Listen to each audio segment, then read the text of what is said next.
Have you ever noticed that no one tells you the strangest part of spiritual awakening? Before it, you imagined it would be all light, expansion, and infinite peace. But when it finally happens, the shock hits. Suddenly, nothing makes sense anymore. The things that once motivated you, money, status, recognition, lose their luster. And what's left is a seemingly never-ending emptiness. Carl Jung said that when the ego and persona collapse, it's natural for the soul to go through a period of apparent apathy. Spirituality calls this the dark night of the soul. It's not laziness, it's not a lack of ambition. It's simply the self pulling you inward, demanding shadow work, asking for integration. The old motivation based on quick pleasure has died, but the new has not yet been born. And here's the provocation. This emptiness isn't the end, it's the beginning. The question isn't, why have I lost motivation? But rather, what inside me needs to die so I can rediscover the true energy to live? The answer is harsh, but those who go through this phase discover a power that can never be stolen. There's a curious moment many people report after experiencing a spiritual awakening, a feeling of emptiness. It's as if, suddenly, everything that once made sense, work, relationships, status, even dreams themselves, loses its luster. The ego, accustomed to feeding on these external references, collapses because it no longer finds fuel. The persona, that social mask that has always sustained one's image in the world, begins to crack. It's at this point that the individual realizes something strange. Even having achieved things, even being well in the eyes of others, inside they feel a hole. Carl Jung would explain this as a transition between a life guided by the persona and the search for the self. Spirituality calls this process the dark night of the soul. It's a plunge into nothingness that paradoxically can be the beginning of everything. This post-awakening emptiness is disconcerting because it shatters expectations. Many believe that awakening means living in ecstasy, in constant peace, almost like a definitive enlightenment. But the reality is not so romantic. Shadow work begins to intensify.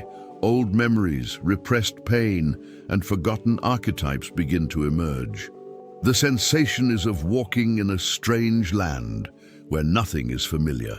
Think of someone who has always sought meaning in work and, after awakening, feels that every meeting or every goal is just an empty theater. This discomfort is not a mistake. It is a sign that old foundations are crumbling. Jung said that the unconscious, when it brings the new, first dismantles the old. It is uncomfortable, but necessary. A practical example of this occurs in relationships. Before awakening, a person may experience relationships based on neediness, dependence, or simple convenience. After awakening, none of this works anymore. The feeling that no one understands me or that I'm alone in the world arises. This is the void at work.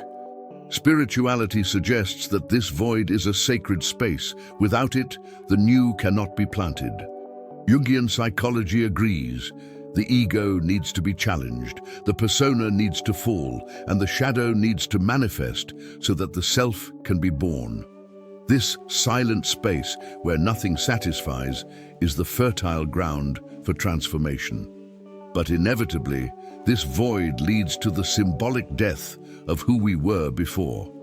A process of internal collapse that frightens but paves the way for the new. Many try to escape this emptiness by filling it with distractions, overwork, consumption, superficial relationships, but this only postpones the experience.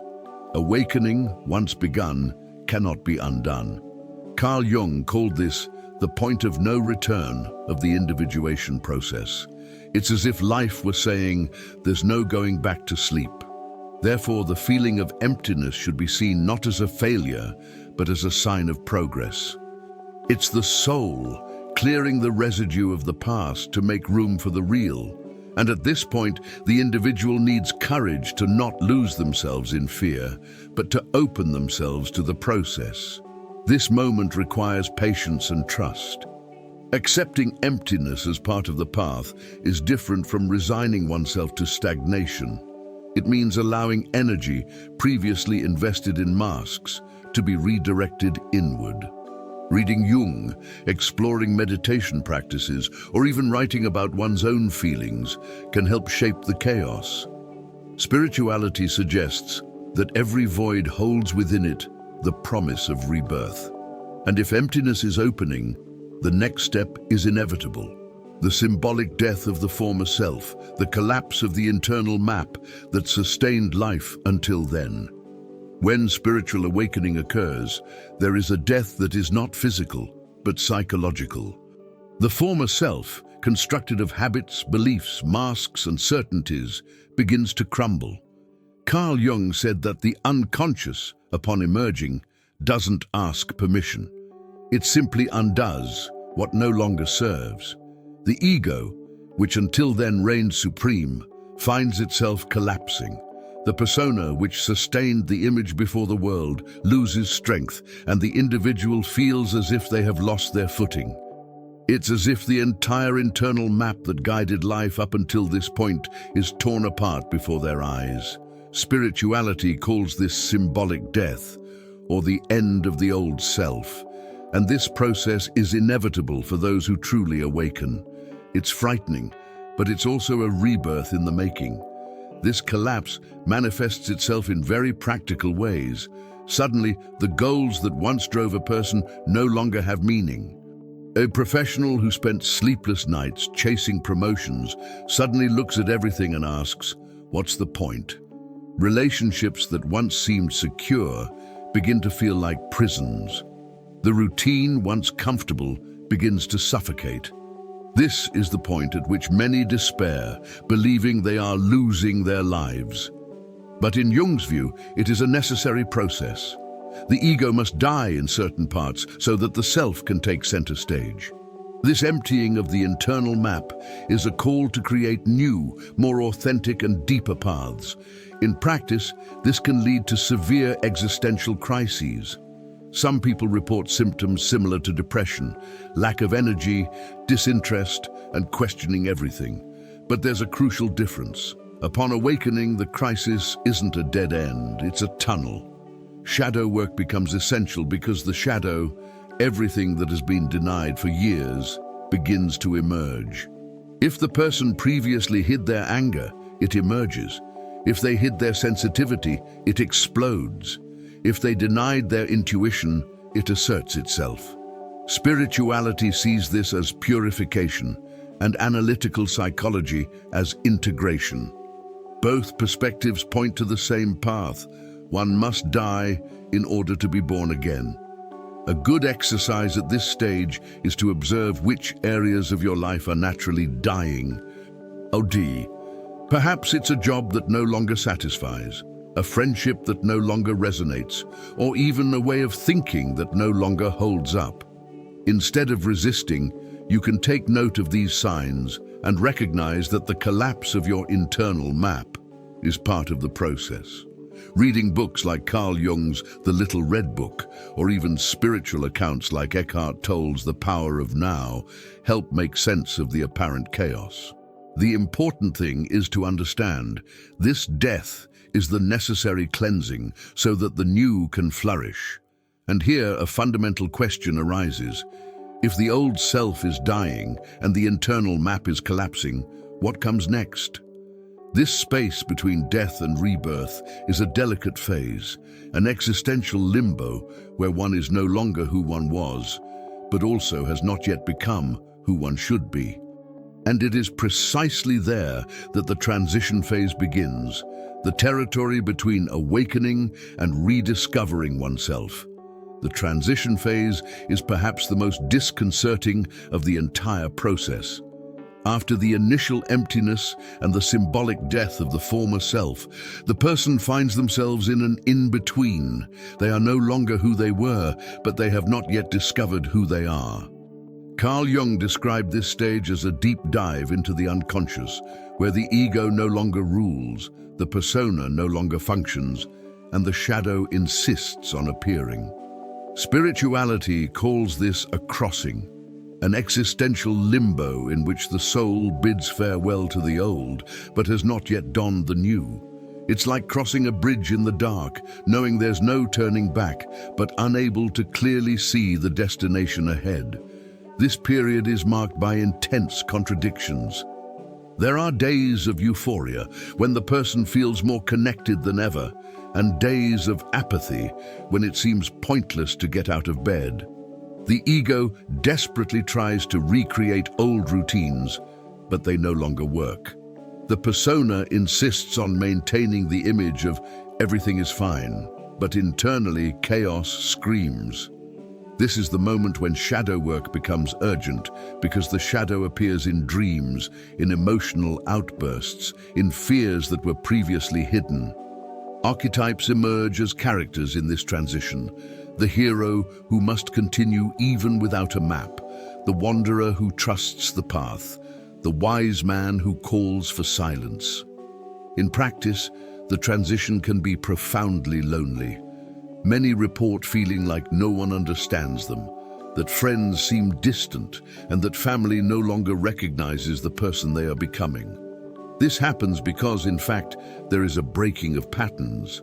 Spirituality teaches that, at this point, the universe withdraws external support so that the individual learns to stand on their own 2 feet. Jung would emphasize that this isolation is fertile. It is in it that the self can reveal itself. This is why practices such as writing a dream journal, meditating in silence, or even walking alone in nature can be so transformative during this phase. An essential detail is understanding that the transition has no time limit. There's no manual that says it'll all be over in 3 months. Each psyche has its own timetable. Some live this bridge for years, others cross it in shorter periods. The important thing is to realize that discomfort is not a sign of failure, but a natural part of the process. It's like the caterpillar in the cocoon. From the outside, it looks like inertia. From the inside, it's metamorphosis. Carl Jung said that individuation is long, sometimes lasting a lifetime, but each stage brings small revelations that help piece together the inner puzzle. And then, the key to this transition emerges.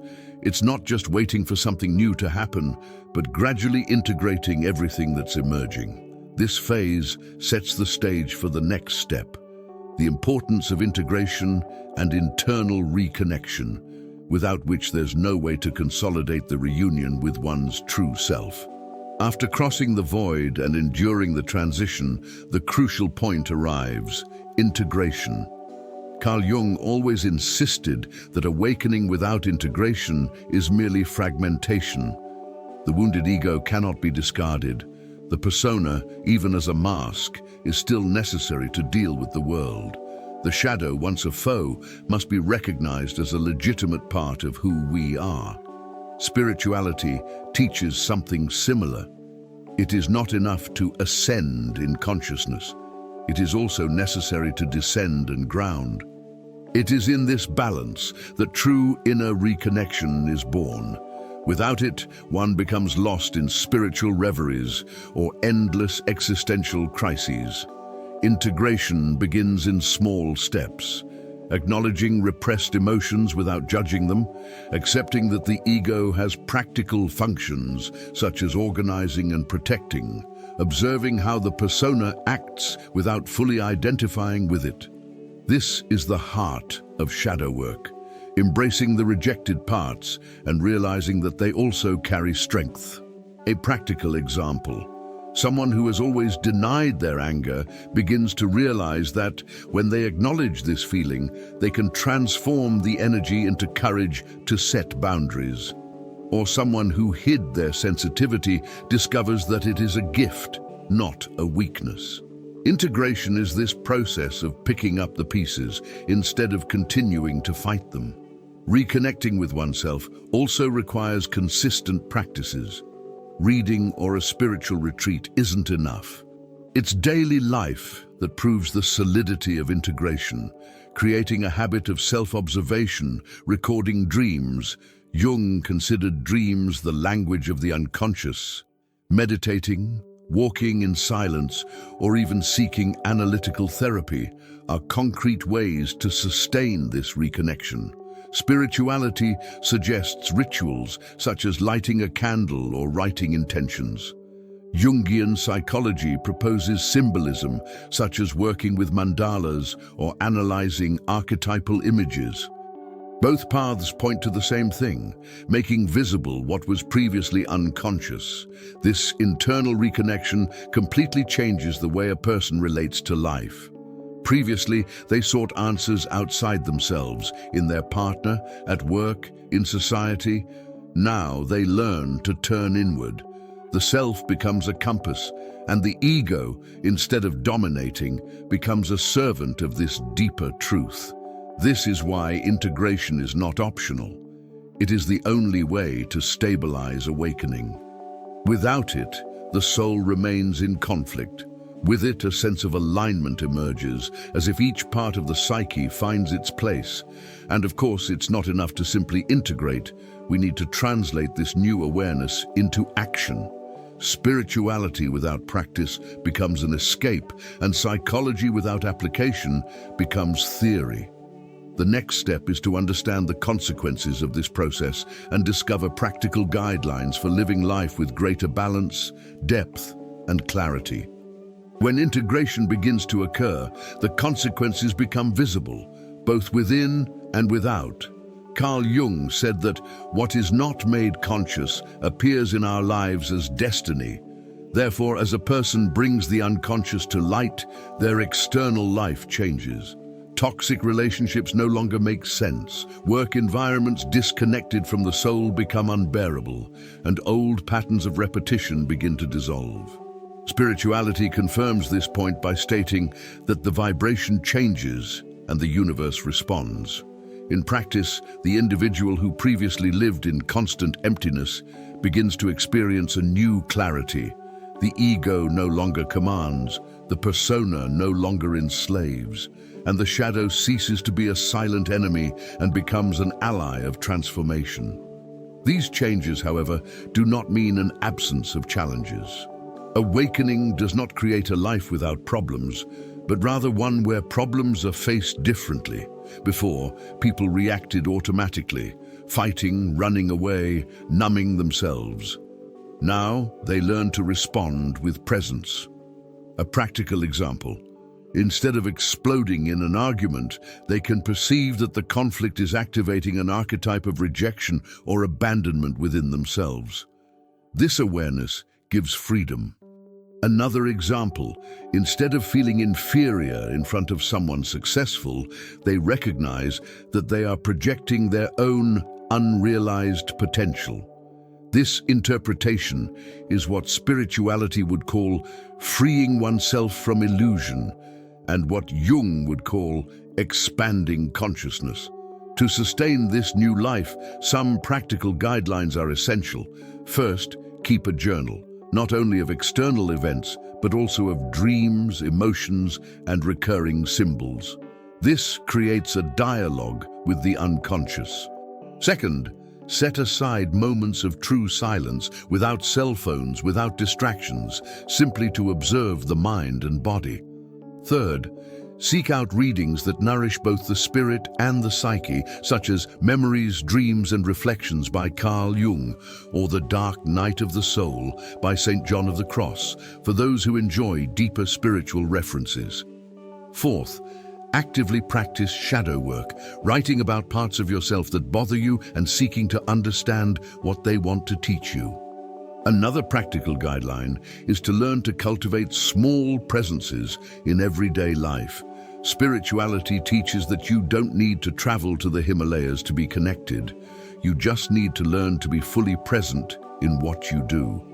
Drinking coffee attentively, listening to someone without rushing, walking with your feet touching the ground. These simple gestures sustain the process. Jung would remind us that individuation doesn't happen in grand rituals, but in the conscious living of each day. It is in this simplicity that the self expresses itself. And finally, perhaps most importantly, learning to forgive yourself. Awakening doesn't make anyone perfect, but it does make them human. There will be setbacks, dark days, and moments of discouragement. The secret is not to get lost in guilt, but to remember that each step is part of the journey. The ego will try to deceive, the persona will try to reappear, and the shadow never completely disappears, but integration brings the strength to live with all of this in balance. Ultimately, spiritual awakening isn't about becoming someone new, but about remembering who you've always been. Now you understand. A lack of motivation after spiritual awakening is not a mistake, nor a setback. It's a sign that the ego no longer rules, that the persona has lost control, and that the self demands a new path. This frightening emptiness is actually proof that the old has died and that you are ready to start living authentically. But I ask you, how long will you treat this phase as a problem? How long will you insist on seeking outside what can only be found within? Do you have the courage to stop running away, delve into shadow work, and listen to what your soul is trying to tell you? Because if you do, you'll discover that this apparent apathy is just the cocoon before the flight. And if this video touched you, if it opened your eyes to something you've been feeling but couldn't explain, write in the comments what resonated most. Sometimes sharing is the first step to integration. And of course, subscribe to the channel and turn on notifications. Here you won't find superficial answers, but deep truths that transform from the inside out.